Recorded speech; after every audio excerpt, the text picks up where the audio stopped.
ಎಲ್ಲರಿಗೂ ನನ್ನ ನಮಸ್ಕಾರಗಳು. ಮನದಾಳದ ಮಾತಿಗೆ ಸ್ವಾಗತ. ಬದುಕು ನಾವು ಅಂದುಕೊಂಡಂತೆ ಅಲ್ಲ. ಜೀವನದಲ್ಲಿ ಸೋಲು ಗೆಲುವು ಸರ್ವೇ ಸಾಮಾನ್ಯ. ನಾನು ಏನು ಹೇಳೋಕ್ಕೆ ಹೊರಟಿದ್ದೀನಿ ಅಂದರೆ, ನಾವು ನಾವಾಗೇ ಇರಬೇಕು, ಇನ್ನೊಬ್ಬರಿಗೆ ಹೋಲಿಕೆ ಮಾಡ್ಕೋಬಾರ್ದು. ಸಮಯ ಅನ್ನೋದೊಂದಿದೆ, ಅದು ಎಲ್ಲವನ್ನ ಸರಿಪಡಿಸುತ್ತೆ. ನಮ್ಮ ಬಗ್ಗೆ ಬೇರೆಯವರು ಏನು ಯೋಚನೆ ಮಾಡ್ತಾರೆ ಎನ್ನುವುದು ನಮ್ಮ ಕಾಯಕ ಆಗಿರಬಾರ್ದು.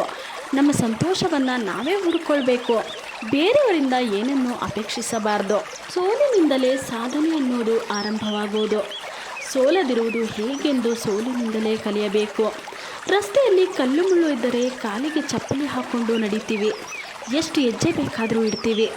ಅದೇ ಚಪ್ಪಲಿಯಲ್ಲಿ ಒಂದು ಕಲ್ಲು ಒಂದು ಮುಳ್ಳು ಚುಚ್ಚಿಕೊಂಡಿದ್ದರೆ ಒಂದು ಹೆಜ್ಜೆ ಕೂಡ ಇಡೋಕ್ಕಾಗಲ್ಲ. ಹಾಗೆ ನಮ್ಮ ಬದುಕು ಸಹ. ಎಲ್ಲವೂ ಸರಿಯಾಗಿದ್ದರೆ ಜೀವನ, ಸ್ವಲ್ಪ ಎಡವಿದರೆ ಜೀವನವೇ ನರಕ ಆಗಿಬಿಡುತ್ತೆ. ಅದೇನೇ ಇರಲಿ, ಎಷ್ಟೇ ಕಷ್ಟ ಬರಲಿ, ಧೈರ್ಯದಿಂದ ಎದುರಿಸಬೇಕು. ಕೊನೆ ಉಸಿರಿರೋವರೆಗೂ ಬದುಕಿನ ಬಂಡಿಯನ್ನು ಓಡಿಸಲೇಬೇಕು. ಇನ್ನು ಯಾರೆಲ್ಲ ನಮ್ಮ ಚಾನಲ್ಗೆ ಸಬ್ಸ್ಕ್ರೈಬ್ ಮಾಡಿಲ್ಲ, ಸಬ್ಸ್ಕ್ರೈಬ್ ಮಾಡಿ ಸಪೋರ್ಟ್ ಮಾಡಿ. ಧನ್ಯವಾದಗಳು.